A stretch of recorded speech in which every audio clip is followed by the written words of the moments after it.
নমস্কার বন্ধুরা, এখনো পর্যন্ত ট্রান্সফার মার্কেট ওপেন হয়নি। তার আগেই আইএসএল এর বিভিন্ন ক্লাব আগামী মরশুমের জন্য তাদের চিন্তাভাবনা শুরু করে দিয়েছে। সেই মতন ইস্টবেঙ্গল তাদের পরের মরশুমের জন্য ভালো একটা টিম করার পথে, এবং এই মরশুমে ইস্টবেঙ্গল আইএসএল এ খুব একটা ভালো পারফরমেন্স না করলেও তারা সুপার কাপ জিতেছে, এবং এই পরের মরশুমে তারা এএফসি কাপে খেলবে, এবং তার জন্যই তারা আগামী মরশুমের জন্য একটা শক্তপোক্ত একটা দল গঠনের পথে।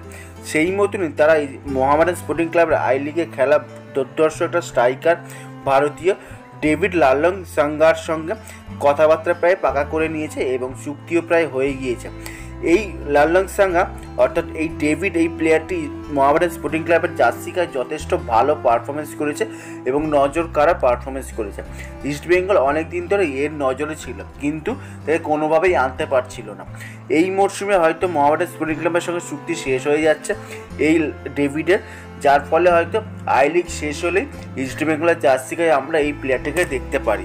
যেটুকু জানা যাচ্ছে যে এই ডেভিড প্লেয়ারটি ইস্টবেঙ্গলে প্রায় চূড়ান্ত হয়ে গিয়েছে, শুধুমাত্র আই লিগ এই টুর্নামেন্টটা শেষ হওয়ার অপেক্ষা।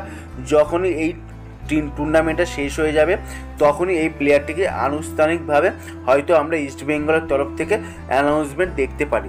তবে যেটুকু আপডেট, এই ডেভিড পরের মরশুমে লাল হলুদ জার্সি গায়ে মাঠে আইএসএল এ খেলতে আমরা দেখতে চলেছি।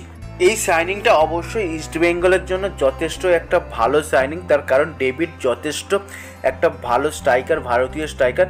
তাকে যদি নিয়মিত সুযোগ দেয় ইস্টবেঙ্গল, তবে অবশ্যই একটা ভালো সাইনিং হতে পারে বা একটা ভালো প্লেয়ার হতে পারে আগামী দিনের জন্য।